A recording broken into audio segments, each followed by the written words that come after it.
Hello everybody and welcome to my Christmas special vlog for December 2020. We're going to talk about this year. We're going to talk about a bunch of game stuff, including my game of the year and Cyberpunk and Diablo, just a bunch of stuff going on. We're also going to talk about plans for next year and just in general, like what's going on in life and that kind of stuff. I'm really excited to kind of jump in and wrap this year up, as I'm sure a lot of people are, right? 2020 was a really rough year for a lot of people, myself included.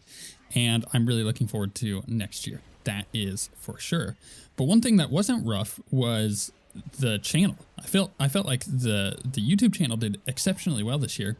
And I'm really proud of a lot of the videos that we put out. I feel like I, took a step forward in video production, more so than I do in normal years. And the result of that has been some way more watchable series.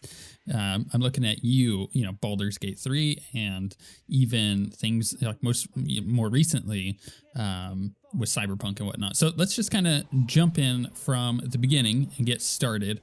Let's talk a little bit about 2020 and my life in general, and then we will jump in and talk about games after that. So most of you who've been on the channel this year know that this last year, so last December, December 16th, 2019 is when I got married. And that was the start of a really exciting adventure, one that carried on into this year. And that is for sure. It was exciting and it was an adventure and it still is. But man, going into 2020 with a new marriage and then everything going on with COVID and basically locking down and having 3 stepkids and just kind of having all of that all at once was so overwhelming. It was brutal. In fact, I don't suggest it to anybody when it comes to like starting off your marriage by going into lockdown, because if there's one, my wife and I, before we even got married, we would talk to each other all day long, just literally all day long. And none of us were getting tired of each other. It was really, really nice. But man, the moment that you're forced to be in the house with each other, like every waking moment, everybody starts getting under each other's skin. That includes the kids. And it's brutal. So 2020 has been a learning experience, learning how to give space when it's needed, learning how to get space when it's needed, and just learning to live in chaos. I think that's the best way to put it. You'll notice, and I've mentioned this in some Patreon vlogs this year. And by the way, if you're interested in knowing more just story stuff about like what's going on with me and the channel and all that stuff, just check out the patreon.com/OSWguild. I do monthly vlogs and I talk about all this stuff, but I'm basically catching a lot of people up on all of this. So if you are a patron, you probably have heard quite a bit about this stuff, but it's nice to get a retrospective perspective, I would say. So yeah, when you have when you are living in chaos, as it turns out, things get chaotic. Who would have guessed? So you would have noticed on the channels that my upload times, pre 2020, in fact, pre pandemic, were around 1 to 3 o'clock Eastern time. And that was a pretty nice time slot to have in. Well, once the pandemic happened and the kids were, their school was shut down, they had to do virtual learning from home. The oldest being 9, the second oldest being 7, the youngest of them being 4. So 2 of them are, doing virtual learning. It meant that my entire days were booked. Like I couldn't do any work during the day. I had to do it at night when they were asleep, just because that's how, life ended up working out. So my uploads went from being like then to really late at night. And still, I have yet to break my record for daily uploads. I have been uploading a video every single day for over 9 years. Think about that. That's crazy. And some of that time, like back in SWTOR days, WildStar days, that was more than one episode a day as well. But as it turns out, the YouTube algorithm doesn't like that too much. So I've kind of settled in on one a day. And what happened with that is it continues to be that same record because that is considered, the time frame on that is considered from where the YouTube base is, which is obviously in Silicon Valley in San Francisco, and that is Pacific time. So I technically have until midnight Pacific time to get my video up for it to still count for my daily upload record. And I have yet to break that, but it meant that some videos were going out pretty late Eastern time just because I had to stay up, and I live in Florida and I had to stay up really late in order to record and render and upload. I will say though that getting my new graphics card and then Adobe the software updated to use some of the cores from my graphics card, the same cores that are basically used for ray tracing and whatnot, it utilizes those to render videos out much faster. So like I could make an hour-long Cyberpunk video and it would take maybe 15 minutes to render, where before it would take like 2 to 3 hours. So that time got super crunched once I upgraded my computer last December. But for the most part, like all of my work has been at night. And that was simply due to the chaos of having virtual learning kids in the house, along with, having to find space with my wife and not being able to do necessarily the things that I want to do when I do them, and having to kind of learn to work around other people's schedules. And that was really rough. I know that sounds kind of like some first world problems, but what it made me appreciate was the fact that we get along, and we still do quite well. My wife and I are doing excellent. In fact, I think 2020 was a kind of forged in the fire year where, we got married and then got into a crazy year. But the fact that we survived 2020 with all of its issues and everything else meant that our bond is way stronger than it was before. And that's always a good thing. But I could see how that couldn't be the case for some people. I could see how if you were a person, and my heart goes out to people like this, I swear, like if you're a person like this, you need to get a hold of the police. But if you were a person who is living in a domestic abuse situation and then the pandemic happened and you got locked down, like that is a nightmare situation. And I so appreciate having a relationship where nothing like that is ever going to happen, and that we're able to get along in lockdown. But it's I would say 2020 was probably a rough year to start a marriage for many people. Thankfully, it has worked out for us. I hope that if you happen to start a marriage in 2020, it works out for you, because that was not easy. So outside of, getting married and then experiencing my first year being married in a global lockdown, I mean, most of the year, there was obviously a few months at the beginning where everything was fine, but most of the year being in global lockdown was really rough. And then about the beginning, couple months of the year, my wife and I were like, well, do we want to have our own kid? Do we want to plan and try to have a baby? And then the pandemic started happening in parts of the world, and we're like, well, it's probably not going to be that bad. It's going to be kind of like we were expecting kind of like bird flu type stuff, or SARS or anything like that, where, stuff is happening elsewhere, but does it really affect our local community? No, we should be fine. So we planned for that. And as it turns out, that didn't happen. The world got crazier, especially in the United States and especially in our local communities here. But we took one to the chin and basically screwed up on our prediction for that. And we had to, not only did we have a household where there were 2 new married people learning to live with each other in a lockdown, with 3 kids, 2 of which doing virtual school. But then the wife also became pregnant. because we decided that we wanted to try for that. And I have good news for those of you who follow me on Twitter. You already know this, or for those of you who, have been following on the YouTube community, you have, some updates on this as well.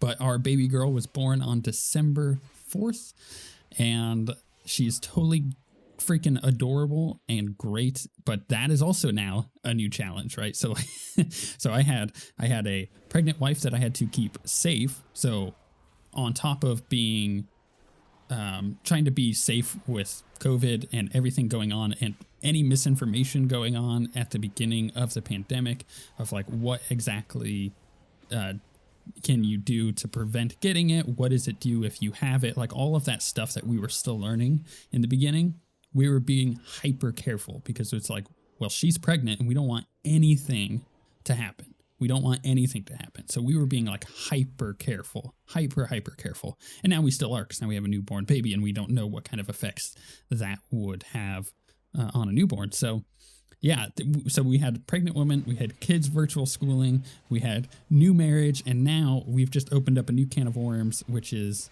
having a newborn baby. And while she is super adorable, and my wife and I are really proud of that, because we had a feeling we were going to make a good looking kid, but it turns out we did. We really did, and we're happy with how cute she freaking is. But we have to now learn how to manage that. And like my time has just gone out the window. The first few days with her being born, it was just like, I have zero time. And I told the birth story on the latest Patreon vlog for December. So if you're interested in that story, that is told in full there. But the gist of it was that my wife has had home births for all, her 3 other kids and now this one. So this was nothing new to her, but for me, we had the kid at home. And if you live in the United States, that is weird to you. If you don't live in the United States, that sounds perfectly normal. But for those of you outside of the United States, you have to know that the vast majority of births in the United States happen in hospitals, because hospitals have made a business out of birth. And that's just the way of it. It's actually technically not safer in most scenarios. It actually puts the babies in higher risk being in the hospital, and it puts the mothers in way greater discomfort because you have people constantly checking up on them. It's not good. It's not good. It's way better to just have a home birth, as the rest of the world pretty much agrees with. So we did that, but it was my first ever birth experience, and the baby came way faster than we were expecting. And the midwives got here 3 minutes after the baby was born. So talk about an adrenaline burst. But I was expecting the whole birth to go much longer than it did and into the night. She was born at 11:58 p.m. So I was expecting like 6 a.m., 7 a.m. Like I was expecting many hours later. So I had a big cup of coffee, and then the baby came really fast and I wasn't prepared for that. So my adrenaline burst. So I had a huge cup of coffee plus the biggest burst of adrenaline I think I've ever had in my life. And the result was I had massive insomnia for several days. I didn't sleep at all that night. Then the following nights, it would take me hours to fall asleep just because my body was so out of whack with that like huge shot of adrenaline and massive amount of coffee. So I finally recovered from that, several weeks later, but it was brutal. It was really, really brutal. And the result is my work schedule is all over the place. So personally, 2020 has just beaten me up into the last throes of its life, and I'm hoping 2021 is far superior. And you know what? I think it is going to be, just because we don't have the stress of having, a pregnant wife. Yeah, we have the stress of a newborn baby, but that's going to get better. That's going to smooth out over time. And then we also don't have the stress of lockdown at the moment. We kind of know more about what's going on outside the world and with everything going on with the pandemic. So we're able to be safe and smart while also not necessarily having to live like hermits. So we've got things under control now, and we're feeling really confident about that. And from a work perspective, yeah, I do YouTube, and yeah, I have the Patreon and stuff, and I also run Diablo fans now, so like that's a source of income. but it's honestly not enough. And we've had some interesting work experiences this year where they just didn't end up working out for whatever reason. So, income has kind of been off and on, and it's been really rough, but I've super appreciated you guys on the channel just coming in and supporting me this entire time. And it's been really nice. But if you want to help out even further, because it's still quite rough right now, just because of the state of the world and how everything works, then again, hit up the Patreon. It's the best place to do it. However, if that's not your jam, well, then you also have to know that one of the main things I'm working on is making my own tabletop RPG. And I talked about this in the Cyberpunk series so far. And I've talked about it like last year and the year before that, because it takes a long time to dive in. But I'm making a Cyberpunk tabletop RPG called Synthetic Neon, which you can go see at syntheticneon.com, and you can go play it right now. You can go download the rulebook completely free, and just hop on to the Discord, which is on the website and everything, and you can go check it out.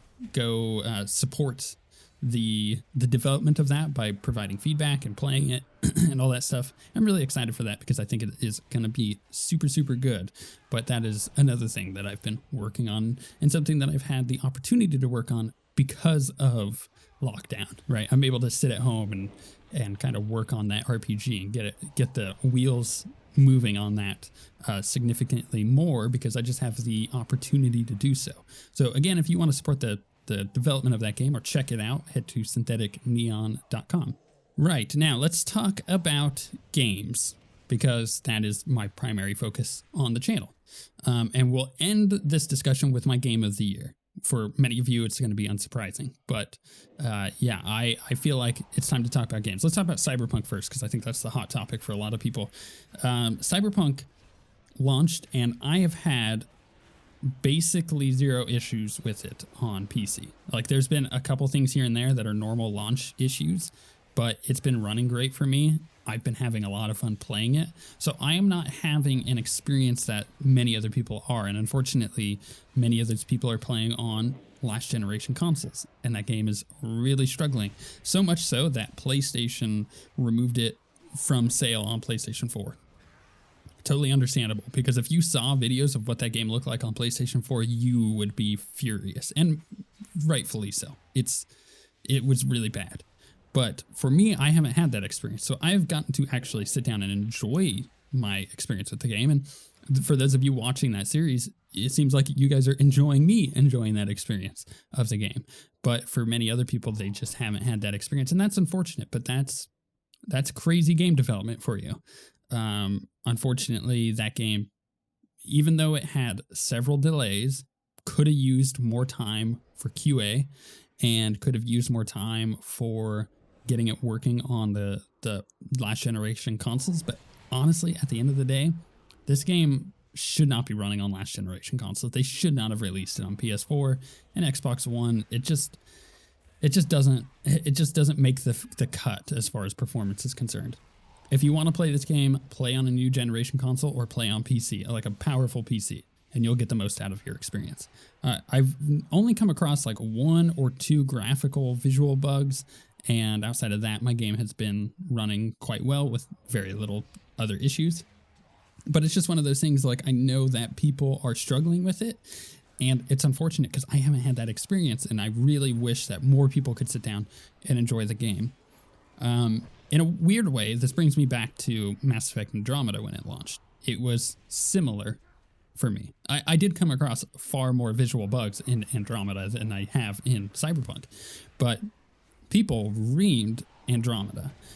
And for the most part, that game is actually pretty good. Is it the best Mass Effect game? No, not by a long shot. I think Mass Effect 2 definitely takes the cake on the best Mass Effect game, followed by 3 because of the gameplay, and then 1 because of the story.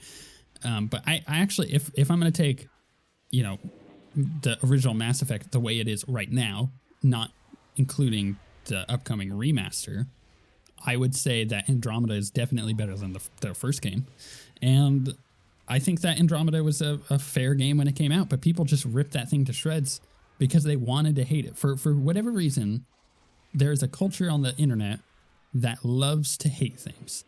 And that culture just happened to hit Cyberpunk the same way it hit Mass Effect and the same way it hit many other games when they first released.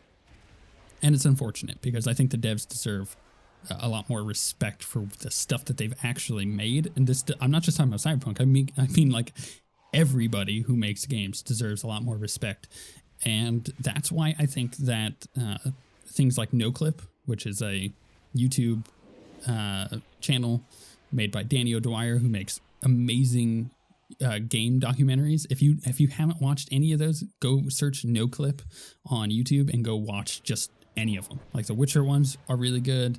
I personally like the Final Fantasy ones because I thought that those were really revealing. But he goes into detail on game development and documents all that. And go watch the Hades ones for sure, because those document a game actually in development, because they have like an embedded crew working with them on that.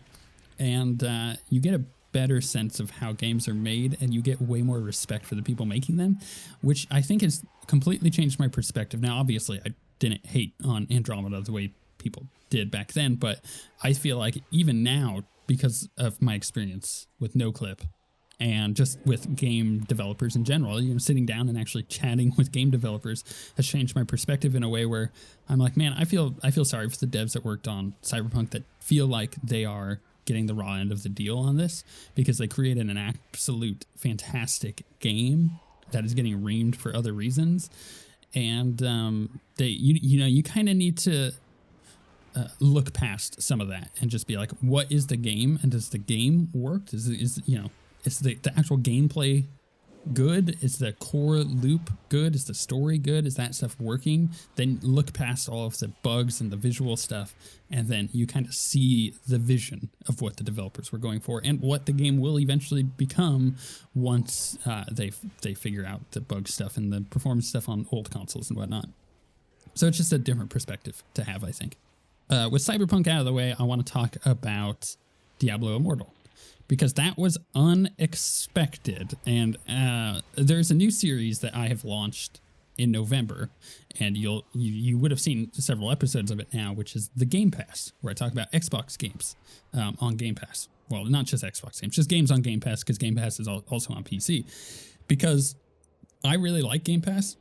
I actually love it. I use it all the time, and I feel like more people need to be made aware of the awesome games that are on Game Pass. So I was like, well, why don't I just make a weekly series where I touch on one game every week of a game that's on Game Pass? And I think that is a cool series to have, because it is evergreen. I'll never run out of games, because they're always adding more games to Game Pass. There's no way I can possibly run out based on the amount that they add versus the amount of episodes I do, right? So I'm really happy with that series, but it got immediately put on hold. One, because of Cyberpunk. Two, now because of Diablo Immortal. But that series will return at the beginning of the new year. So, you know, it's not going anywhere. It's coming back. Just it needed to take a pause because I got blindsided by Diablo Immortal. It threw off my entire schedule. I was sitting down working on... What was I working on? I think it was like working on thumbnails for a video, like a Cyberpunk video. And I had Nineball, who works on Diablo Fans with me, send me a message being like, yo, at 3 o'clock today, there's going to be a huge drop of information. I was like, oh, like what kind of information?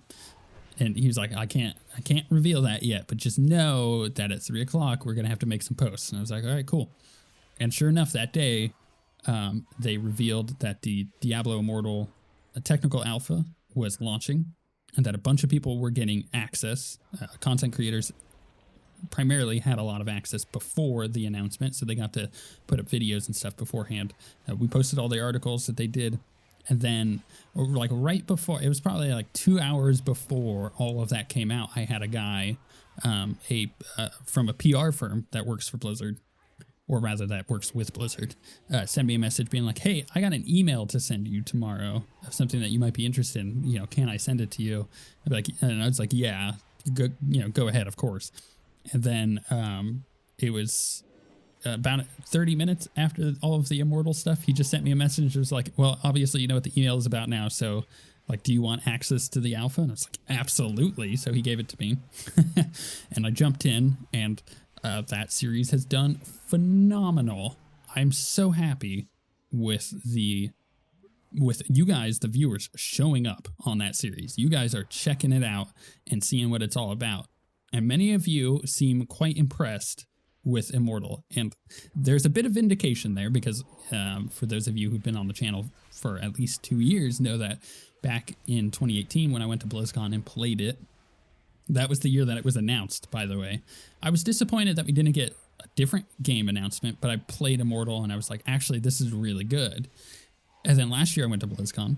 I came back and reported even better results. I was like, Diablo Immortal is still Diablo Immortal. Still is really good. I'm excited for Diablo 4, but Diablo Immortal is going to be a good game. And now it's come to technical alpha and everybody's gotten access. And well, not everybody. A lot of the Diablo content creators have gotten access, including myself. And I've gotten to play and obviously produce videos on it. And it's like, I told you guys, this game is really good. And all of these... but publications like PC Gamer and things like that have gotten access, and they're saying the same thing. And it's kind of like, yes, thank God, because I had to suffer through literally 2 years of being memed on for saying that Immortal was good. You guys don't quite grasp because obviously my YouTube community, you guys are freaking amazing. You guys have always been amazing to me. I love it. I like to, and I know every content creator says this, that you guys are the best, but you guys seriously make me want to make more videos. You guys seriously make me want to make several videos a day just to talk to you guys more because of the way that I love your guys' feedback. I love what you say, and I feel connected to you guys more so than I think other YouTubers do. And you don't quite understand the Diablo fan side of things, where I do run that website now. That was kind of bestowed upon me. I was the community manager, and then things changed. That's a whole different story in itself. You can search the channel. I have videos on that if you don't know. And the result is that I had posted my thoughts on Immortal after BlizzCon 2018.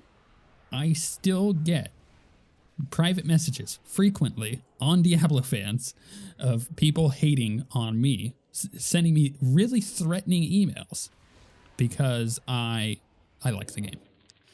Think about that. For 2 years straight, I've been getting all of this hate on a consistent basis. This isn't like once or twice a year. This is like, a couple times a month. Like, that's how bad it is. And then the game gets put into public eyes and everybody's like, no, this is really good. And I just feel like taking a victory lap, being like, I held out for 2 years because I know what I believed about that game was true. And so far I feel so vindicated about it.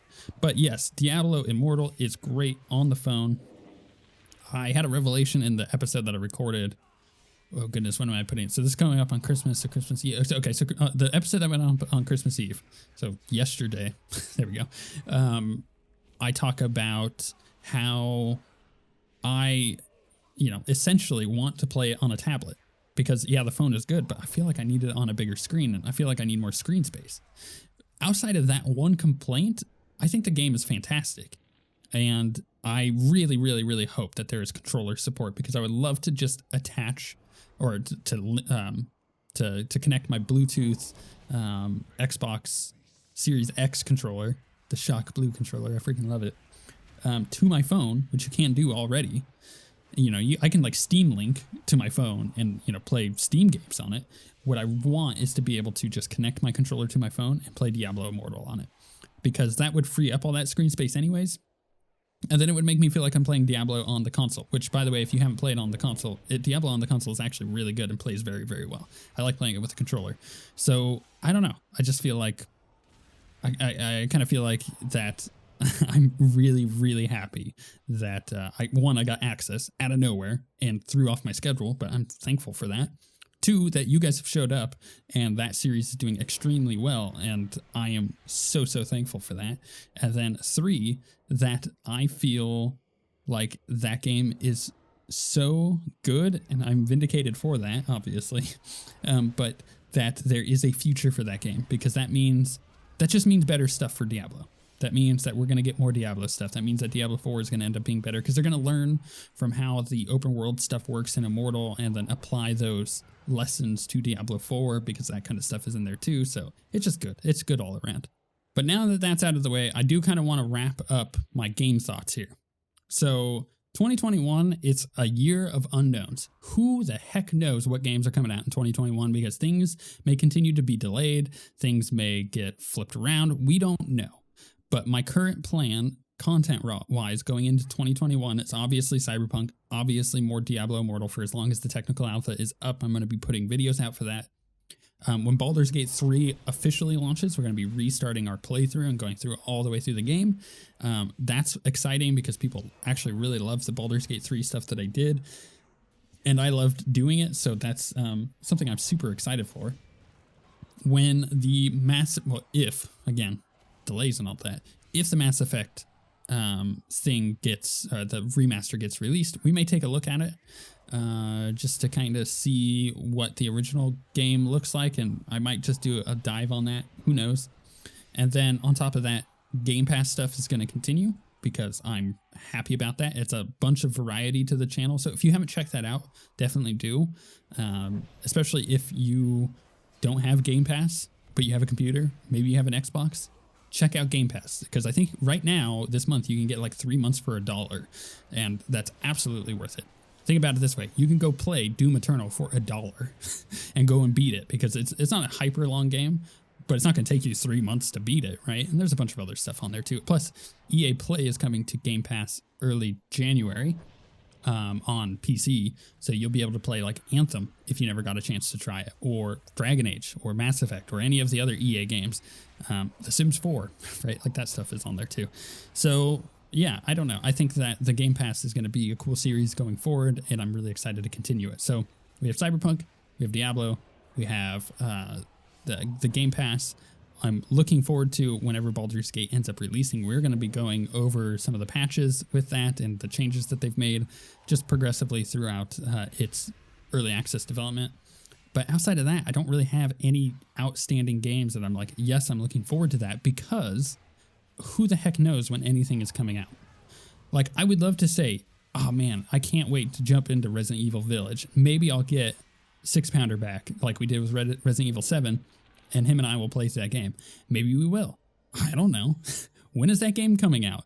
Maybe the beginning of this next year. Maybe it's going to get delayed. So that's another thing that I'm looking forward to, but we'll see how any of that works. If you guys have a particular game that you think will come out in 2021, put it in the comments because I want to know what you guys think of all that.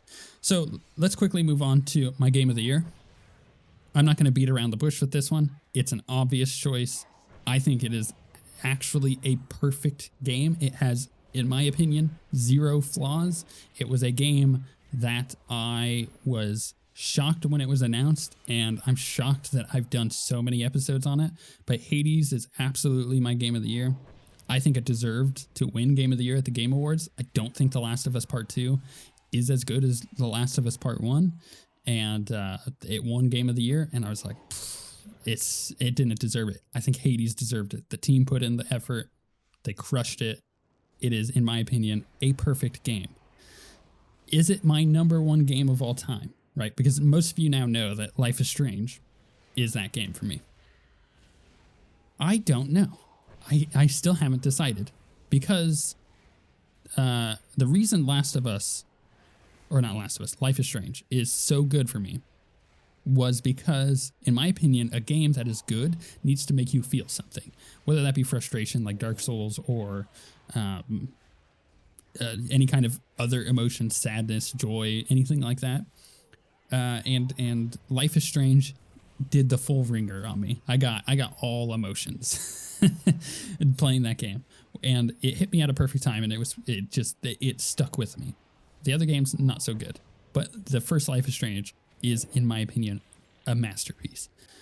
But is Hades better than it? I think Hades is a better game, but is it my #1 game of all time? Still haven't decided, because the end of Hades hit me right when the birth of my daughter happened. And man, on top of being absolutely exhausted from having the worst insomnia of my life, and the emotion of having a new baby. That the ending of that game really got me. But that was a very situational thing. If I played through the ending again, I might feel some of those emotions, but it wouldn't be the same. So yeah, Hades is my game of the year, and it absolutely deserves to be everybody's game of the year. But I don't think that was a surprise to anybody. I think anybody who's been watching the channel this year basically knew that Hades was going to be my game of the year because of how many episodes I've done on that game. Oh my goodness, crazy. I love that game to death, and I'm going to continue doing it, by the way, especially as new updates come out. Oh yeah, a new update is about to come out for Undermine. I might have to go back and check that out too. Just a little thought. Anyways, thank you guys so much for the support this year. As I said, personally, it was a hard one. It was a really rough year. I am so thankful that my wife and I get along, because it means that we have a stronger relationship now, especially in light of also having a newborn child. For those of you who congratulated me on like Twitter and stuff like that, thank you very much. I'm so looking forward to that. A little terrified, but we'll see how I'm feeling in a year about being a newborn father. But you know, outside of the personal stuff, you guys have just blown me away this year. You guys have shown up. You guys have made me want to play and do more stuff on the channel, despite my schedule not being able to do it. On the hard days, you guys allowed me to push through and, you know, do what I love doing. And on the good days, you guys continued to make my day, right? Like, you guys are the best, and I cannot thank you guys enough for just being here in 2020 when many people had a really rough year. But 2021 looks like it might be a little bit better. We'll see. Once we get out of pandemic territory, I'm sure things will start getting quite a bit better, and I'm looking forward to what's next on the channel. I have a few things that I really want to hit on this next year, and I don't see myself not doing it. A little tease of stuff to come, but we shall see how that, or when that ends up going up. Patrons will probably know more by February. But with all of that being said, thank you guys so much. I hope you made it through this year. I am hoping so badly that next year's way better for people. So with all that being said, we shall see you guys next time.